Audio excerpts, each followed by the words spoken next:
Hello, hello, hello, and welcome back to my YouTube channel. My name is Jen. Today, I actually did this video yesterday and I decided it was too convoluted and the points were completely just like weird. But I did get some new ideas and some ways of organizing this that makes more sense. So I hope that this video helps you to realize some of the differences between allowing abundance and love versus control, lack, and fear. So I will go more into these opposites as I progress through this video and make my points. But for now, I want you to think of this video as a sort of continuation on the revelations for empaths, but I am titling this one Love is Limitless. And this is about the life-changing art of allowing, abundance, and love. Okay. So the first thing that we have to do, and this is true for empaths, but also for other people, we must stop seeking approval from everyone else around us and start seeking approval for ourselves. The answers that we need a lot of times are within. We tend to, at least that's true for me, is I used to go out and ask everybody else for advice. So that way I could weigh the pros and cons and kind of get feedback and input from people that I respected. And that way I could make my decision based on logic. Well, this is not an okay to go about doing things if you don't have the life experience to tap into in order to make the right decisions for yourself. But at a certain point, it becomes really ridiculous. And the best thing that you can do is stop worrying about everybody else approving of you or approving of what you're doing. It's basically like waiting for permission to go and do and follow your dream. You know what I mean? You give yourself this. It doesn't come from anybody else, and it's not supposed to. You are supposed to give yourself approval and give yourself permission to do the things that you know you want to do, that you know are right in your heart, you know? We must also trust ourselves enough to listen to our own advice, which goes hand in hand with the previous point, because we know deep down exactly what it is that we need to be doing. We already have the answers. It's just a matter of looking within, you know?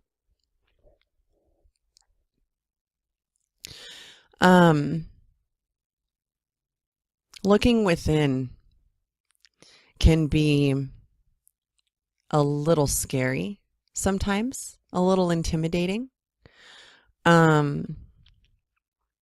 especially if you are going about it sincerely and being 100% honest with yourself. If this is the first time that you've ever been 100% honest with yourself, okay, and this is not something that anybody else can do for you. You literally have to do this for yourself. If you are 100% honest with yourself, it builds trust with yourself. So just like if somebody else were to lie to you, you wouldn't be able to trust them again.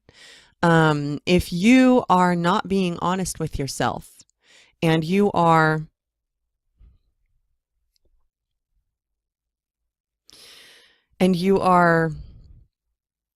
I'm trying not to confuse the points here too much. That's why I'm kind of like pausing and trying to make sure that I'm saying this right. But if you're not 100% honest with yourself,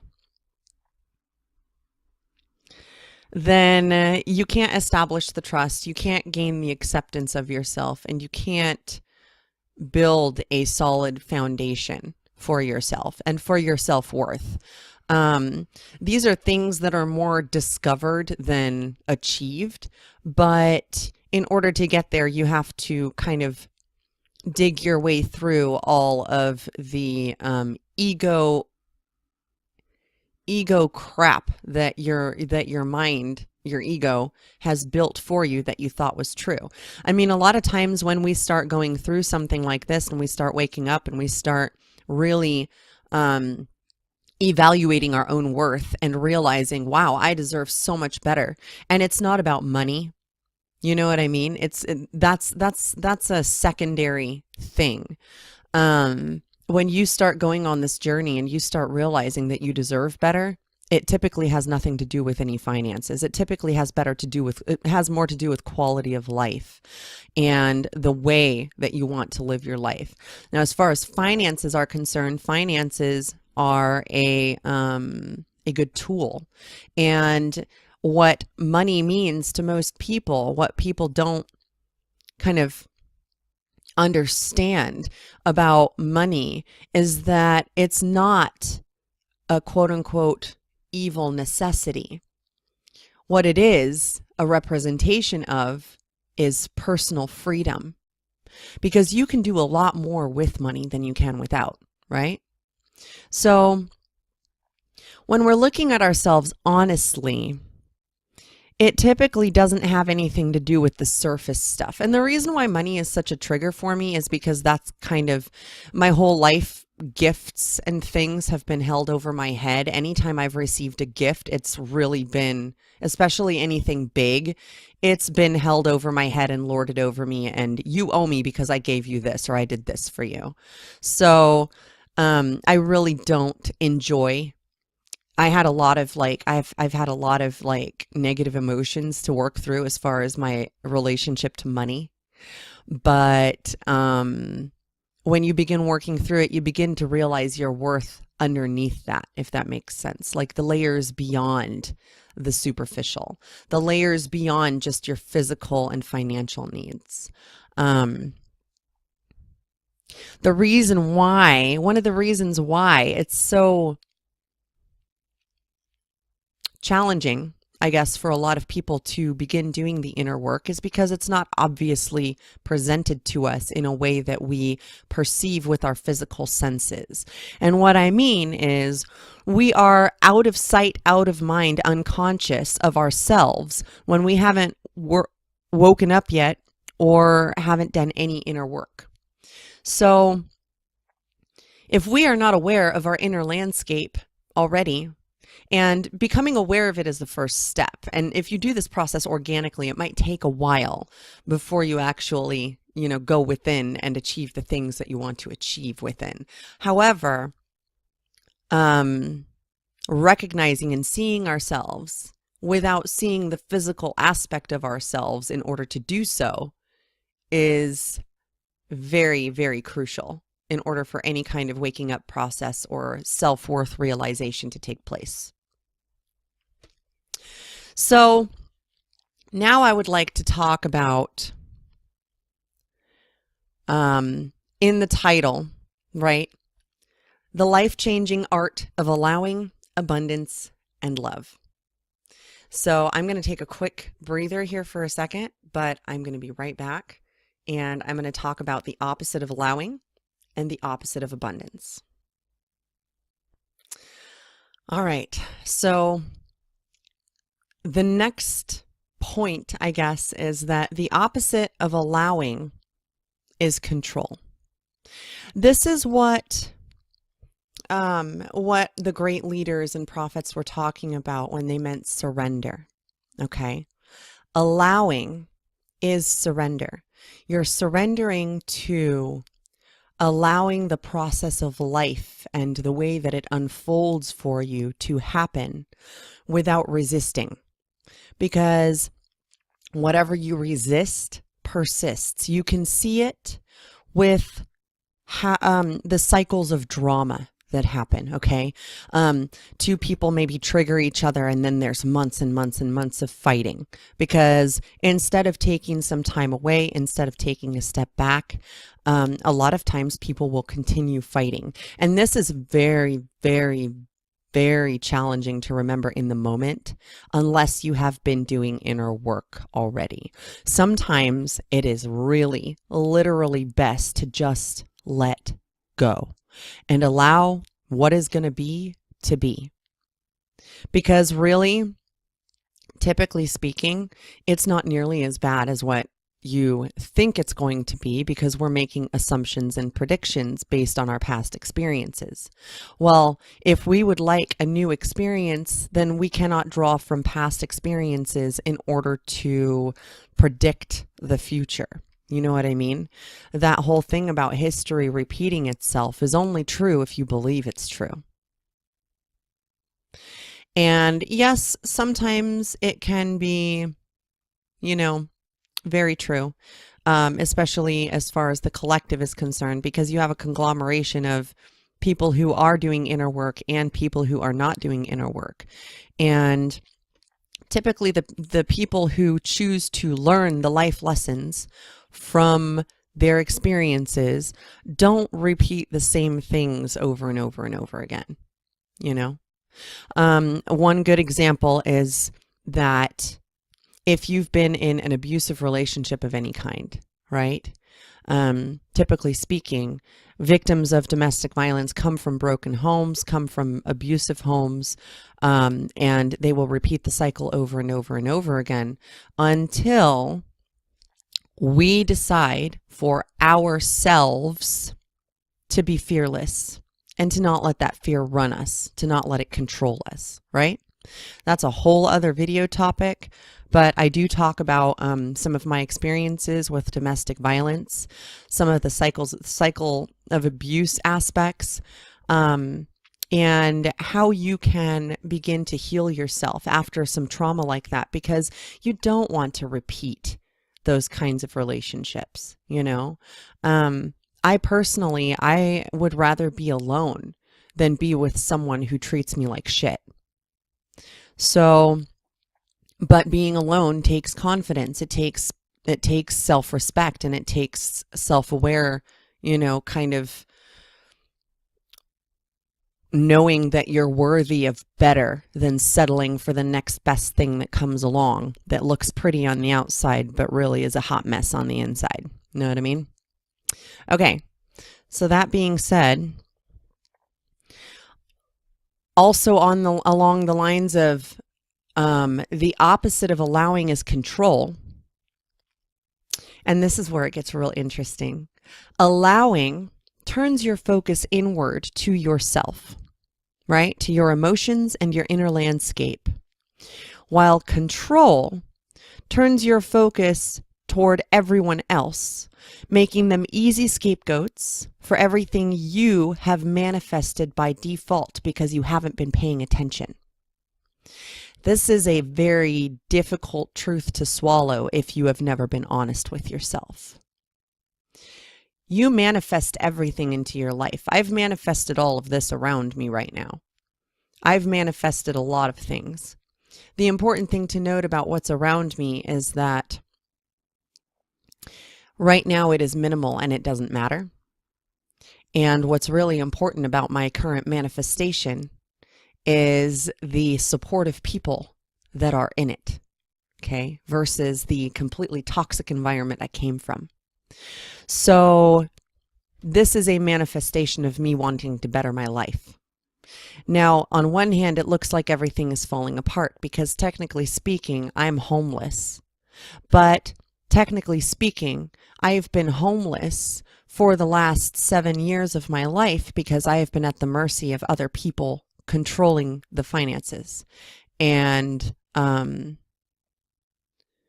it's kind of liberating to feel like I'm in charge of myself now. Yes, it is a little scary, but the potential and the positive aspects and the ability to care for myself here is what matters. And this is what counts. And this is what will propel me to my ultimate future.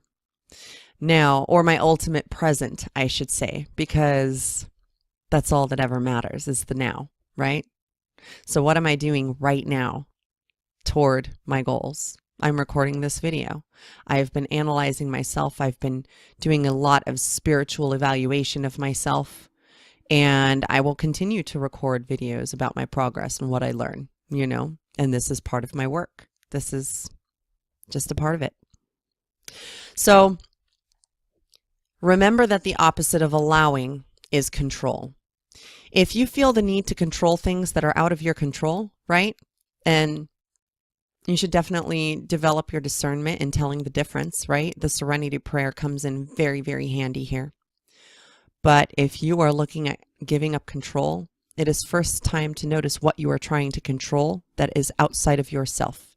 Because the only thing within your control is yourself and your moods and your feelings and your reactions and your opinions. Anything outside of yourself is not within your control. You are at the mercy of life and source energy and whatever lessons you are meant to learn through this life. And these lessons will continue to present themselves as very similar situations over and over and over again. And the common denominator is you. But that doesn't mean that you are somehow purposely harming yourself and attracting things to harm yourself. That simply means that you have not extracted the life lesson that you needed to learn from these scenarios. So don't be discouraged. Just maybe analyze it from a different perspective, see it from a different point of view, question your belief systems, because what if your belief systems are just conditioned into you, and that's the only thing that's kind of keeping you there, is conditioning. Is that really a true belief?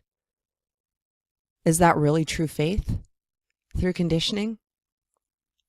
I don't feel like it is, but that's my opinion, Which brings me to the opposite of abundance. The opposite of abundance is lack. And this is mindset stuff, If you have a lack mindset, then you will constantly feel like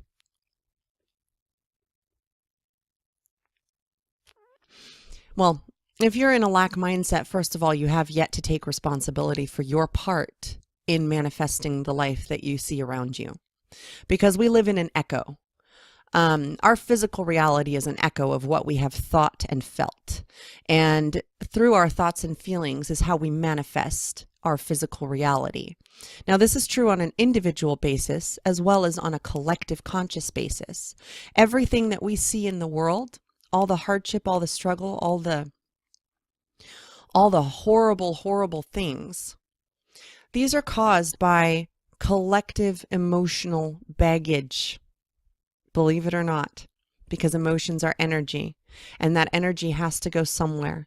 And if we don't heal it and release it, then it will manifest as war and poverty and strife and violence and all sorts of other fucked up shit. Okay? If you have this feeling of not enoughness, paper. If you have a feeling of not enoughness, then everything that you attract will continue to support that feeling of not enoughness. And it will prove to you that there's not enough, which justifies your feeling of not enoughness, right? Well, justification is not what the point is, All right, so sorry about that. That was my son's dad calling. We are dealing with some drama still. Nothing too crazy, but so the point of life is not to justify why you feel the way you feel based on what you see outside of yourself. The point of life is to realize that your inner landscape creates your outer landscape. So the better you treat yourself on the inside and from within, the more likely you are to be successful on the outside in every possible way. And if you have an abundance mindset rather than a lack or not enoughness mindset, then it's only a matter of time before your life begins making room for that abundance to appear and to manifest in the physical reality. Now, one of the things that strikes me most about always feeling lack and feeling this not enoughness is that the opposite, well, The opposite is abundance, but part of abundance is realizing that nature is abundant. Everything is abundant naturally. Abundance and joy and love are our natural states of being. These states of being are where we thrive.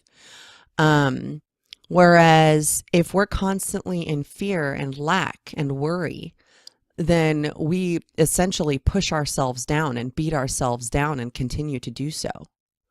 So the other aspect to this is that love is abundant. Love and joy are source energy. And it's never that it's not available. Source energy, love, and joy, right, are always available to us. But if we're over here, off over in the corner, wallowing in self-pity and fear and lack, of course we're not going to tap into that joyous, loving energy, right? Because we're not a vibrational match for it. We do not line up with source energy when we're making ourselves miserable all the time.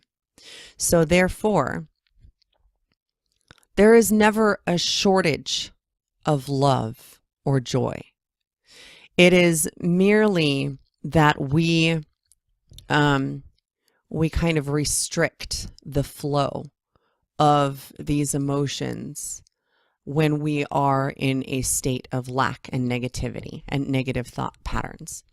Because thought patterns become belief systems, and belief systems and thought patterns can also become thought forms, which is where some of these supernatural things come from. But that's a whole other video. Just planting seeds here and there. So the other thing about feeling that not enoughness is that you see what you seek, right? So if you're looking for justification for feeling bad, then you will find it. And your life will give you more and more of it. If you're stuck in perpetual victimhood, for example, then life will give you more and more situations in which you are the victim, in which you are forced to be the victim. It is up to us, internally, within, through inner work, to realize our own power, to remember that we are not victims of circumstance. We are leading edge creators, co-creators of our own lives. This is very, very powerful, and it starts at an energetic level, at a vibrational level. You don't need your physical world to prove to you, okay? Because you have access to your emotional landscape, right? You don't need physical evidence in order to believe. You don't need physical evidence in order to feel it coming. I don't know about the rest of you, but since about 2015, I have felt a shift coming, something big being on the way. Something really big. And I believe that it's happening right now. We are in process. The world, there are all these fires everywhere right now. There have been hurricanes and natural disasters. The world is releasing some of this negative energy buildup, right? Our planet is emotionally purifying itself, because our planet recognizes that emotions have to be cleared. Emotions have to be released. They have to be dealt with, you know? So that's what it's doing right now. Now, on a small scale, right, these emotional releases and purges on an individual basis rather than on a global basis look like your life falling apart. They look like relationships falling apart, drama, arguments, all sorts of crazy stuff, you know? And this is emotionally purging your life as you realize your self-worth, and as you do your inner work, and as you face your fears and your demons and do your shadow work, which is basically facing negative emotions that you haven't dealt with, feeling them, being present within them, and then releasing them and forgiving yourself for holding on to it, forgiving the other person for helping to inspire this emotion, just forgiving altogether, right? You don't have to go and tell the other person you forgive them. If they're not on this same thing as you are, on this same kind of track, then that's going to be an insult to them. They're not going to know what the hell hit them. They're going to be like, what? You forgive me? What the hell, man? Chances are if they're at all unconscious, it's just going to piss them off. So don't do that. Just forgive for your own sake, for yourself, okay? Even if another person plays a part, recognize your own responsibility for the manifestation, whatever it was, whatever contrast manifested, This is what faith is all about. Believing in the unseen, okay? Believing in the unseen energies that are at work. Believing in Source guiding your life in the best possible ways, despite how painful it might be, because this exact step-by-step process is perfect for you as an individual to learn the precise lessons that you have to learn in the exact ways that you have to learn them. My phone keeps ringing. It wasn't anything important this time, but yeah, life and Source, okay, God, will give you exactly what you need to extract the lessons that you have to learn from life. However, the caveat to this is that if you fail to extract the lessons that you are meant to learn from this particular life situation, okay, then it will continue repeating itself. This is why the perpetual victimhood thing and self-fulfilling prophecies, right? If you continue to think this way, then things will continue to line up to make your beliefs, your thinking, quote unquote, true to you, because you'll have evidence, physical evidence. Well, you have to have faith first before the physical evidence will present itself. You have to have faith first, people. Faith has to come first, and then you get rewarded for having the faith, not the other way around. Are you fucking kidding me? That's backwards.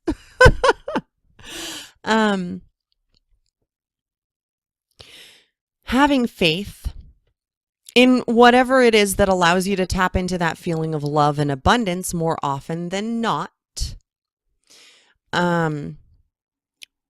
requires you to go forth and fearlessly and courageously follow the path you are called to follow, regardless of what anybody else thinks or judges you on or says to you. You know what's right for you.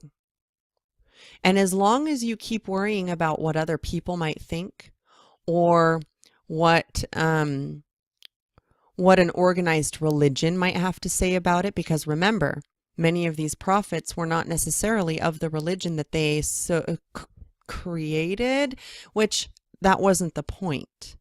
The point was not to follow them, i.e. worship them.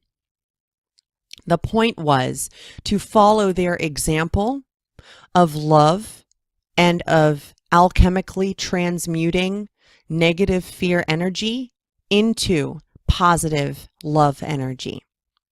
This is the alchemy basic, right? The basic law of alchemy is, like that song says, turning pain into power. We are all capable of that, as long as we recognize the negative emotions for what they really are, which are guidance for us to go in a different direction. Because whatever it is we're doing is making us feel like shit. And the more we feel like shit, the more we attract that makes us feel like shit. It's not good. So what we want to do is, more often than not, be tapped into this loving, joyous, pure energy that is Source. and use that in order to share our wisdom, in order to treat others lovingly, but with proper boundaries, right? For ourselves and for their sake, and to help others to reach this point of overstanding rather than understanding, and just have a broader perspective. So with these points being made, I would really like to encourage you, especially knowing that that the people who have made the biggest differences, who have made history, they weren't fit in. They didn't fit in anywhere. They were the weirdos. They were the outcasts. They were the people who did not give a shit what other people thought and did their own thing because they knew it was right. Jesus was a radical. He wasn't part of the church. He didn't do shit to fit in. He did shit to help people. He did shit to serve as an example of what pure love and joy looks like. And did that make him perfect? No, I don't believe it did. I don't believe Jesus was perfect. He was still a man. He was still human. And just like most of us humans, he probably had to go through a lot of shit to get to this point of feeling source energy and love and enlightenment on a continuous basis, right? He had faith first, and then the physical manifestations followed. And how incredible for one of his physical manifestations to be a huge, huge church that is influential across the entire globe, right? Which was helpful before. It was helpful back then when scientific evidence did not support the recognition of energy and vibrations and frequency. But now we are in the 21st century. So I think it's about time for science and spirituality to recognize each other and work together. This is something that I've believed in and known for my entire life. Spirituality and science go hand in hand. Quantum physics proves some of the beliefs that I have personally come to adopt, I guess. But it's personal for everyone. And the way that you understand things might be a little different than the way that I understand things.